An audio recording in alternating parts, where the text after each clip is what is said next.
Hi, Sarah from Waves and Wild here, and today I am going to be sewing up a Superstar bra. This was one of the most popular Waves and Wild patterns last year, so I'm really excited to sew one with you today.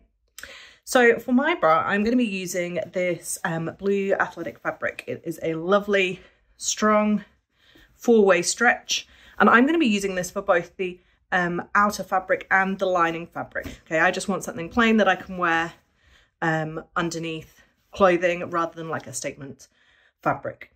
I'm going to be using mine for low impact sport, so I am going to also add a layer of Powermesh, and this is Powermesh here, and it's just got a really strong stretch and recovery to it, so it adds a level of support to garments. So I'm going to be popping a layer of that into, and that's not actually in the instructions, so I'm going to show you how to do that today. Now, because my fabric is the same on both sides, and because I am using the same fabric for my outer and my lining fabric, it could be really easy to get your pattern pieces confused and get them muddled. So I'm going to show you what I do when I'm making a pattern that has lots of very similar looking pieces. So here you can see I've already cut out all of my pieces. And this blue fabric does have a right and a wrong side, but it is quite difficult to see close up and would be impossible to see on camera. So to help both you and me stay on top of what I'm doing, I have labelled every single piece. I have used Post-its, and I have used a different coloured Post-it for outer fabric and for lining fabric. You could also use something like washi tape or masking tape. Whatever you use, make sure just to test it on the edge or a scrap piece of fabric, just in case it's going to leave a mark on your fabric. But I have used these Post-its before, and I know that these are going to be just fine. So this is going to help me keep in control of all my pieces, and I'm going to leave these on for as long as possible. Even when I'm sewing, I might shrink them down a little bit. So if it's going to get in the way of a seam allowance, I might rip my label in half, but I'm going to actually keep them on there all the way through the sewing process until I have to take them off. That's just going to help me keep in control of which is the right side and the wrong side. I have put the labels on all of the right sides of my fabric, and it's also going to help me keep in control of which is my lining fabric and which is my outer fabric. And you can see I've even put labels on my mesh. Now obviously I'm not going to get my mesh confused with my lining fabric because it is very, very different. But when you have two pieces that are cut on the mirror image like this, it's really easy to get things confused, and this is just going to keep me in control of what I'm doing. So let's get started. So before I even sew my first stitch, I'm going to introduce you to a couple of tools that are going to be really useful when sewing this pattern in particular and using these fabrics in particular, but honestly any stretch pattern, and particularly any with any difficult pieces or difficult steps like this. Is quite a slippy fabric, and some of the steps are quite small. So I've got a couple of tools that I always have on hand when I am sewing stretch. So the first is Mariflex. I believe there are other brands out there. I'm not sponsored by them or anything. I just really like it. So this is a stretch thread. It has quite a bit of stretch to it. Now I'm not going to use this for my entire construction. I am going to be using my overlocker because I just prefer the finish on it.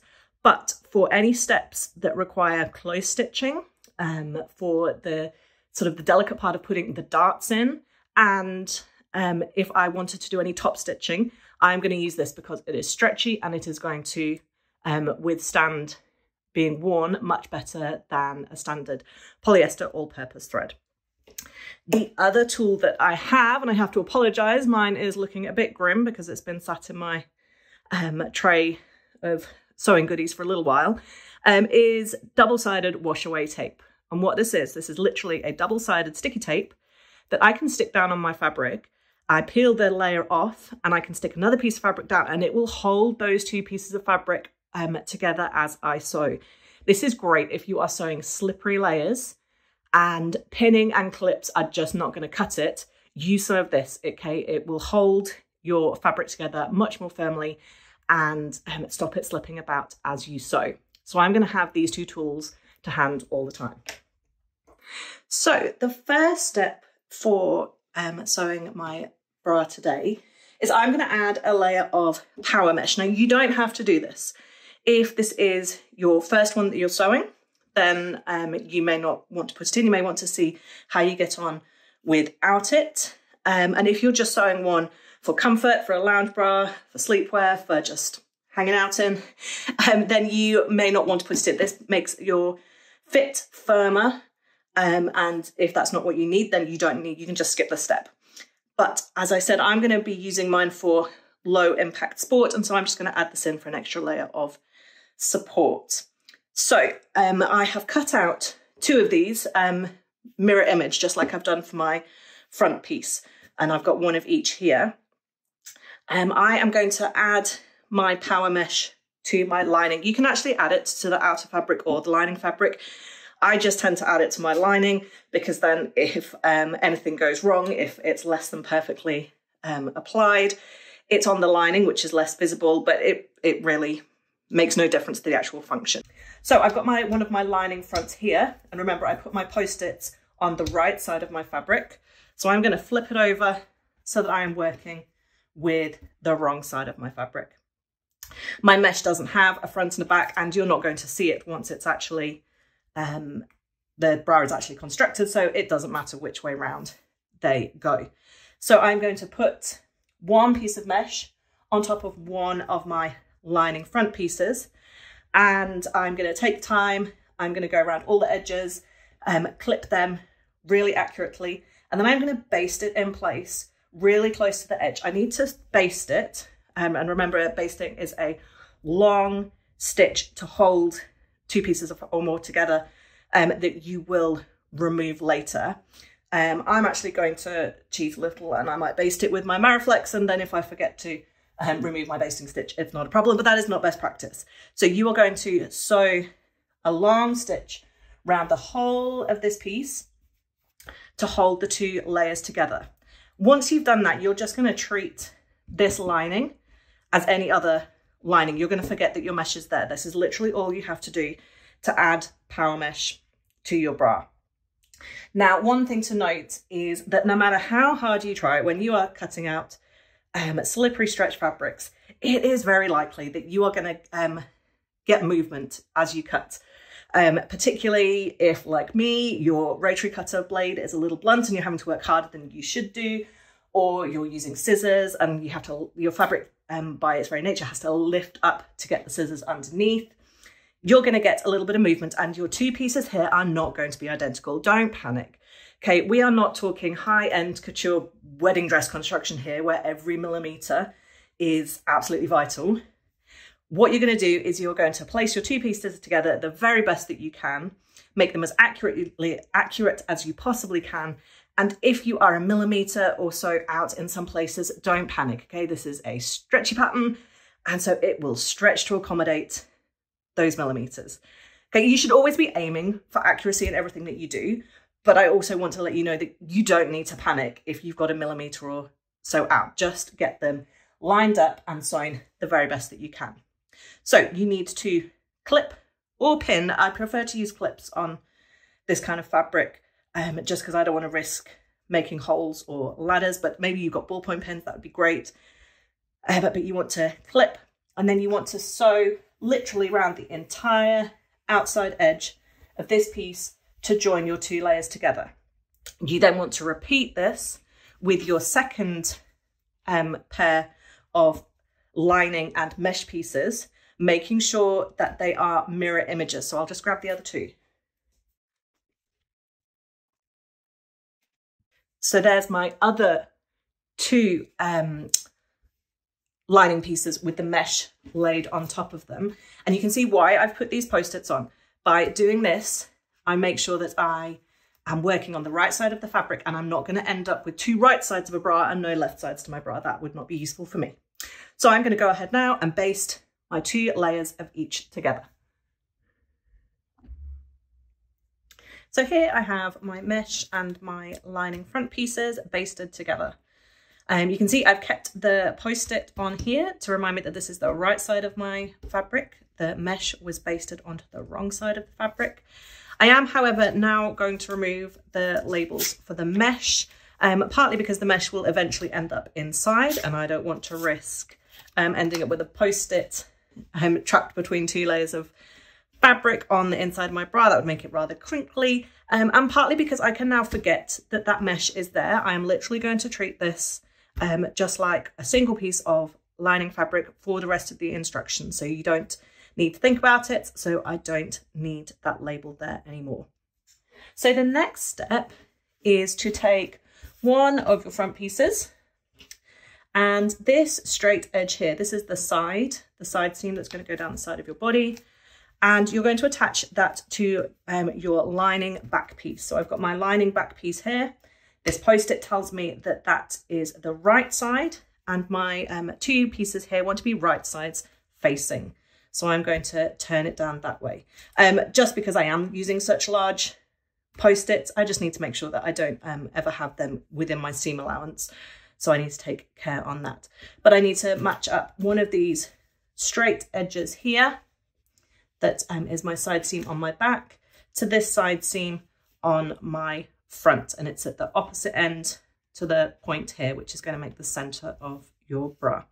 So I place those right sides facing, and I'm going to pin and sew this seam here. I am going to use my overlocker because that's what I like to use for construction when I'm sewing with knits. If you do not have an overlocker, then you need to grab yourself some scrap fabric and test out which is going to be the stretchiest, strongest stitch for you to use for your construction. So you could try out a triple stretch stitch. If you don't have that available, you could try a lightning stitch. But you just need to grab some test fabric and sew a pretend seam, give it a good stretch, make sure that that's going to work for you for a garment that does have a lot of negative ease. That means that it's smaller than your body so that it is tight to the body when you're wearing it. So I'm going to pin and sew this side seam here. Now, just as a reminder, with any seam or at any point that you are sewing throughout this pattern, if you do not feel confident about your fabrics staying where they should do, go grab that double-sided wash away tape that I told you about at the beginning. It just takes away any worries, and it's going to mean that you're a lot less likely to be reaching for your seam ripper. I used it in the basting, by the way. I used it here in the point because that's the place where it's sort of slipperiest and it was most likely to move as I was basting it together. And if you feel you need it on the side seams, go ahead and use it. Don't feel like it's something you should save for only certain things, or that oh, I'm a like an experienced sewist, I shouldn't be using hacks like that and sheets like that. No, it's not. It's just a really useful tool. So I've sewn one of my side seams here. I'm going to go ahead and do the second one again. Right side, right side, right side's facing. So I'm going to pin and sew this second side seam here. So this is what it looks like when it's all sewn together. You have sort of one really long piece with a front, a back, and another front. I don't know whether you can see, but here you can see this is where I've used some of the wash away tape, and it's just poking out of the seam a little. If you've used it and it's doing the same for you, don't panic. The point of it, it's in the name, it washes away. So if you do use this wash away tape, you can't wear your garment straight away. You do have to pop it in a quick wash just to dissolve that tape away. But like I say, it is so worth it. It just makes sewing those slippery seams an absolute breeze. Once you've done it with your front pieces, your lining pieces, sorry, you then go and do it again with your outer pieces, and you end up with the exact same shape with a front, back, and a front. And you can see here how having those different coloured post-its is really useful, so I can just see which is the right side of my fabric and which is my lining and which is my outer fabric. So the next thing you're going to do, doesn't matter whether you start with your lining or your main fabric, is you need to sew the darts. The darts are what gives the shape to the front, and so we need to sew those really carefully. So this here, this sort of like notch, massive notch that's taken out of the front, that's what's going to create your shape. So you take this pointy end and you bring it over and match up these two curves, and that's where you're going to sew your dart to create the shape on the front. So you need to pin or clip or use your sticky tape these two layers together, and then sew using the same seam allowance as the rest of the garment, which I should have mentioned earlier is 6 millimeters or 1/4 of an inch. It's there in the instructions for you. So you start down here, but when you get to the top, you don't get to the top and then stop 6 millimeters away from the edge, because that will give you a pointy boob, which Madonna does really well, but not so much in this pattern. So you want to start with your 6 millimeter seam allowance, and then as you get to the end of it, you want to taper it away so that you end up with sort of no seam allowance at all. So it goes with the regular seam allowance down at the bottom, and then you taper it away to nothing at the top. You can sew these using an overlocker. I find I'm more accurate using my sewing machine, but if you feel fine doing one on your overlocker, structurally it will make no difference to do it on your overlocker. But I find I can do a neater job, especially towards the top where I need to be tapering away, using my sewing machine. And I am going to use my Mariflex stretch thread here. If you are not using stretch thread, then you need to use a stretch stitch. So you've got 4 of these darts because you've got 2 on the outer fabric and 2 on the lining fabric. So you need to pin and sew your 4 darts now. So this is what your dart will look like when sewn. You can see the seam allowance following the curve here, and then tapering away to nothing up at the top. And then this is what your dart will look like once you've actually turned it the right way out, and it will be creating a curve in your fabric. Now, if you're using a fabric that you can press easily, if you're making this out of a cotton lycra jersey, then you want to go away and press your darts. Now, darts are always much nicer when they've been pressed. This fabric wouldn't press well, and you would not be able to use a high heat on it, so I'm not going to. I'm just going to keep going with the next step. So the next step is you need to take your lining and your outer and place them right sides facing, matching up the whole garment like this. Now at this point, I probably will go ahead and remove my post-its. This is the last time really that I could get confused. I know this is the right side of each of my fabrics. Once I've got them right sides facing, I don't really have any need for these anymore, and there's a chance they could get caught up in the seam allowance. So I will go ahead and remove them.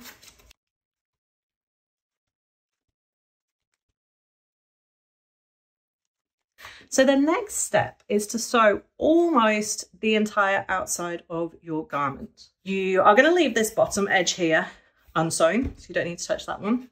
But you're going to start at one of the points over on one side, and you are going to sew all the way up to the top of the strap. Leave this short bit unsewn. Don't sew the short bits. Okay, you've got 4 short parts on your straps. You are not going to sew them now. You are going to sew everything but the bottom and the short bit. So you'll sew up here, leave that, down and back up, leave this short area here, sew this curve, leave this short area, sew up to the top of this strap, leave that short area, and then sew back down to the second point. So you're going to sew everything except the bottom edge and the 4 short strap ends. So here I have my 2 layers sewn together, remembering I've sewn everything except the 4 short ends and this long bottom end. That should still be open. Now, if you have added Powermesh like me, but if you used a regular all-purpose polyester thread, you need to remove your basting stitches from the parts you've just sewn. The garment is about to get turned the right way out, and this is going to be the last chance for you to do it easily. So you need to remove the basting stitches just from the parts you've sewn. Don't remove it from the ends that are still open. I actually used Mariflex for my basting, so I'm going to leave my basting stitches in, mostly because I'm lazy, if I'm honest.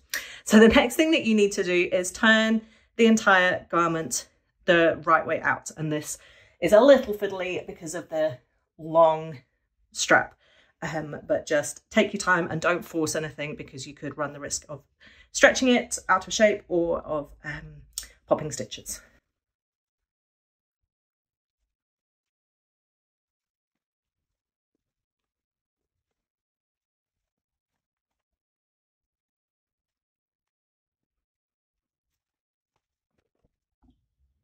So here you can see I've got my entire garment turned the right way out.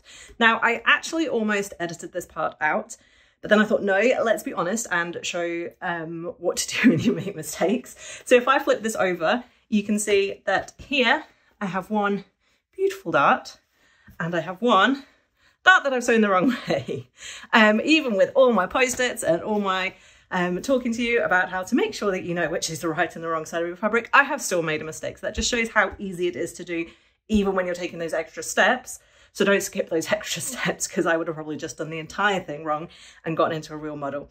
So this is where I'm going to be grateful that I was using a straight stitch and Mariflex to do my dart rather than my overlocker, because that would have been a real pain to unpick, but I would have still been able to do it. So all I'm going to do now is I'm going to unpick this, put the dart the right way around before I move on and fix that. So that's my personal next step. If you've sewn all your darts correctly, you don't have to do that step.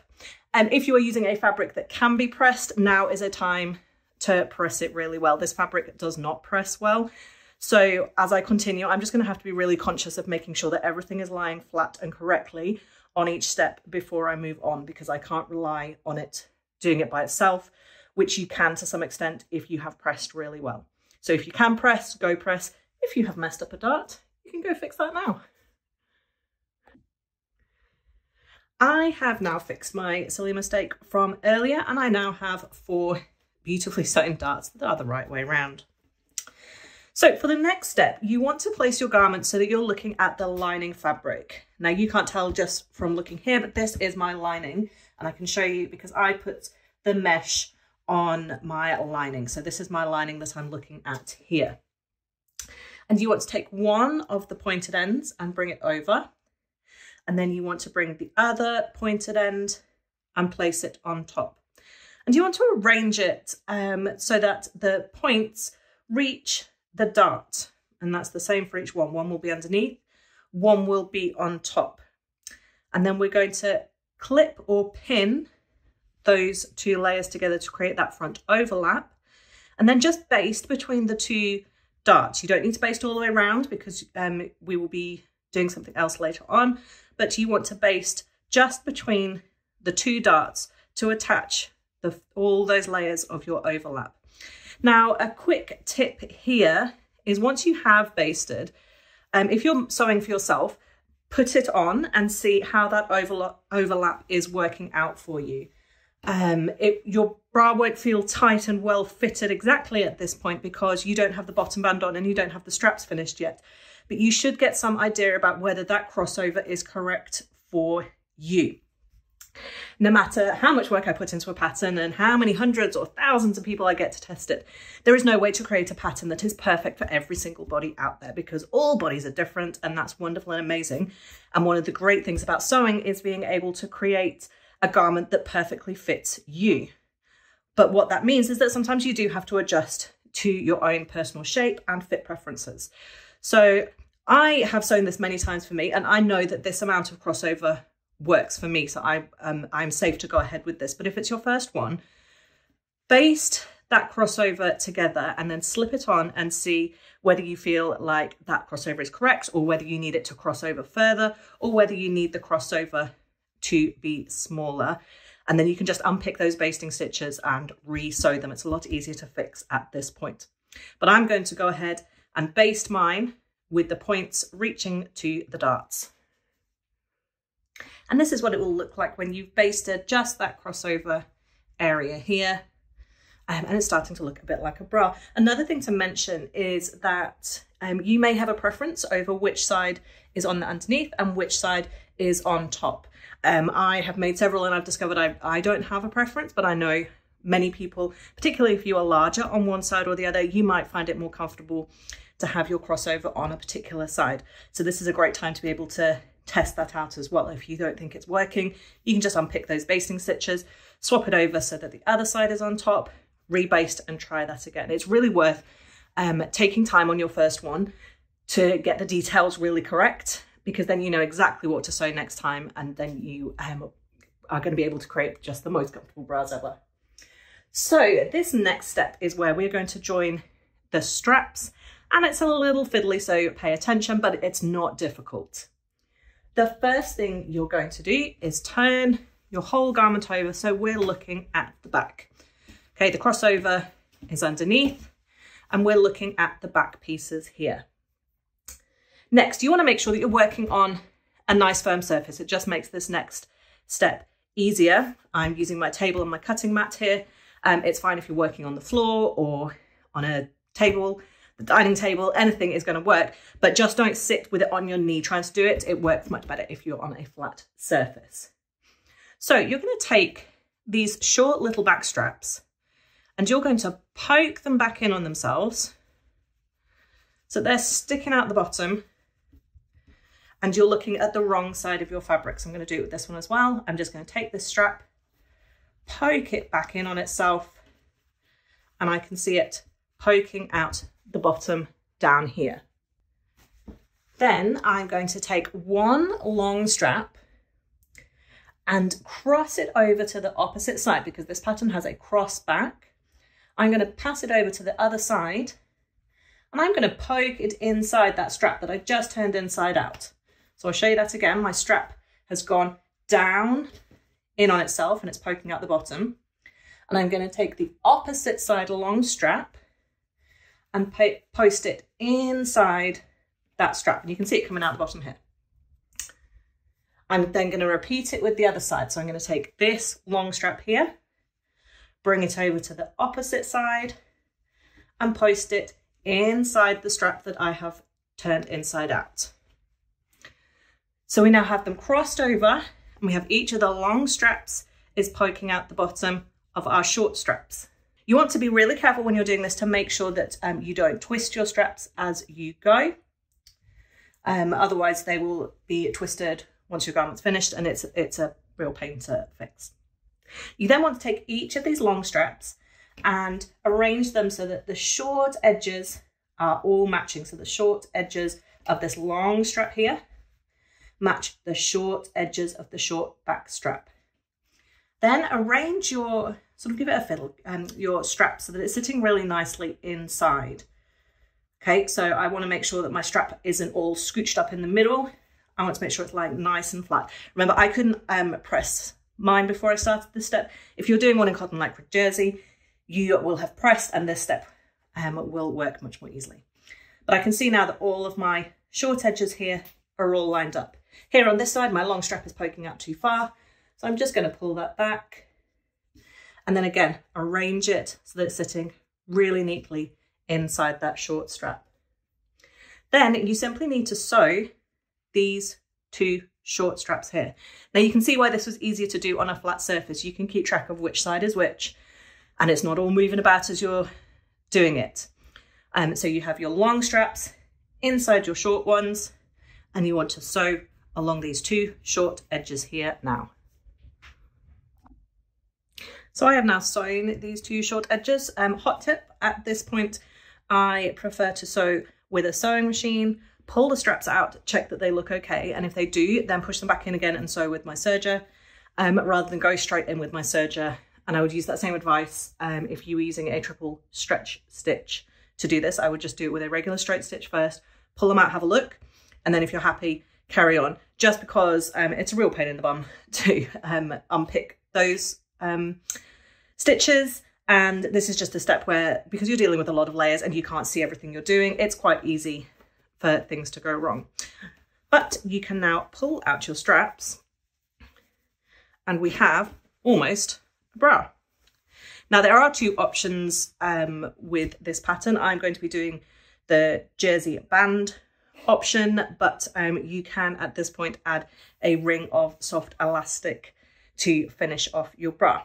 But I am making the banded option. So here we have my band piece, which I've still got my post-it on. That reminds me that this is the right side. So to create my band, I simply take my long piece, place it with right sides facing, matching these two short ends here. I'm then going to pin and sew along this short end here to create a ring of fabric. So this next technique is one that comes up all the time in sewing and I use it a lot in my patterns. So if you know what you're doing, you're going to be able to do this part really easily. And if you don't, follow carefully because it comes up so many times in my patterns. Once you master it, it's just so easy and so effective. So you're going to take this top edge of your ring of fabric and you're going to bring it down to meet the bottom edge. And all I've done here is I now have a double layer ring of fabric with the seam enclosed on the inside. So I'm now looking at the right side of my fabric. If you were using a patterned or an obvious right and wrong side fabric, this step would be a little easier, but I've got a double layer ring of fabric and I'm looking at the right side. The next thing you need to do is you need to mark the quarter points of your fabric. This is just going to help you place this band onto your bra evenly and with all the stretch evenly distributed around the body. So you've already got 1 point marked where the seam is. You can place a marker on the raw edge directly opposite. So if you're laying it down flat, it's where the crease will be.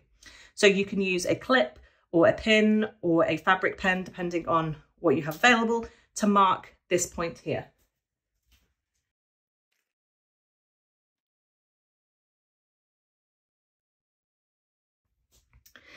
Next, you want to match up the 2 points that you already have. So we have a seam and we have this one clip here.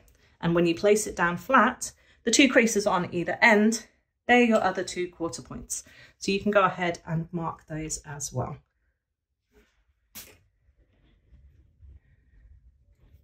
So by doing this, I have marked 4 equal points around my band. And I'm going to go do the exact same thing with my bra. I'm going to find the center back and I'm going to do that by taking the 2 side seams and matching them together.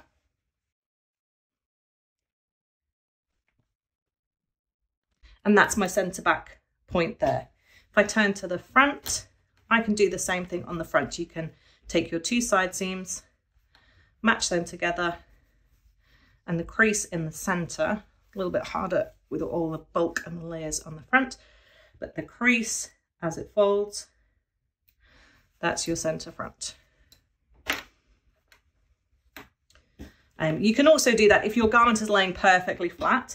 Your center front will obviously be on top of your center back, but that's a little trickier to be accurate on because your garment can be laying ever so slightly to one side or the other.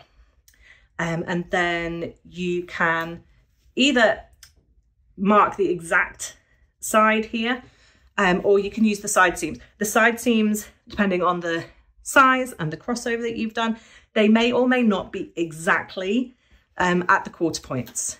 For me, I find that they are close enough to the quarter points that I can just use them.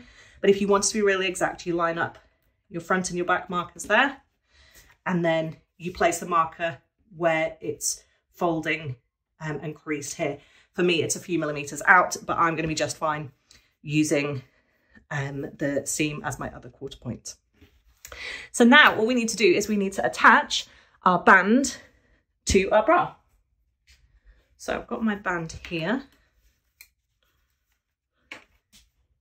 So I want to make sure that my seam on my band is in my center back. You could also line it up with one of the side seams. You just want to avoid having it at the front. It would make no difference to the actual fit or the function of the bra. It's just not very aesthetically pleasing to have that seam sat at the front. So next, I've got all my raw edges of my band pointing downwards, and I've still got raw edges at the bottom of my bra here, and they're all pointing this way. I'm going to scrunch up my bra a little like this, and I'm going to place it inside this band. And all the raw edges are still continuing to point down this way. Now, I only scrunched it up a little bit. I want to still be able to see where the front and the side and the back is, but it just made it easier to fit inside this band. Now, all I need to do is match up center front on my band to center front on my bra. So I've got those 2 clips there. That's where they match up. I'm going to take each of them off and use them to pin the band to the bra. Okay, and then I can turn to the back, do the same thing at the back. This is my center back where the seam is, and I want to match that up to the center back pin or clip or marker on my bra, which is this blue one here. So I place them really carefully together and then clip them together. I can continue that with the two side ones.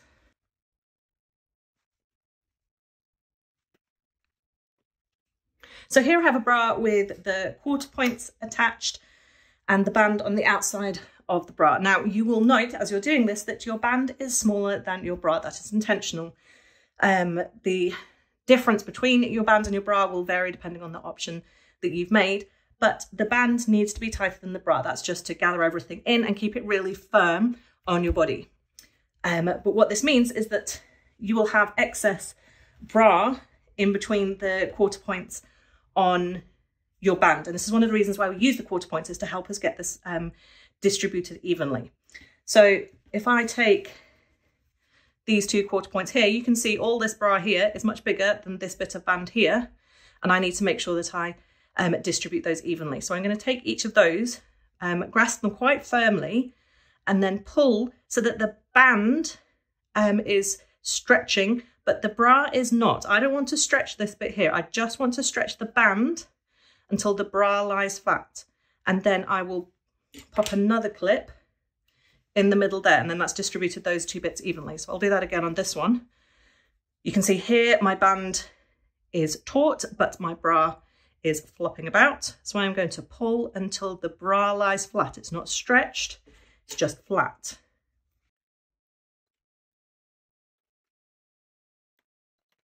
So there, I've got quite a few more clips on, depending on the stretch of your fabric and your confidence in sewing with stretch fabrics. You may want to even add an extra one in the gaps that are still there. But at this point, you should be good to go and sew your band to your bra. So just as we were doing when we were attaching them with our clips, as you sew, you want everything to be flat and your band will stretch, but your bra, your main bra cups should not stretch. Only the band should stretch. So you want to go ahead now and sew the band onto the bra. So here we have my finished bra.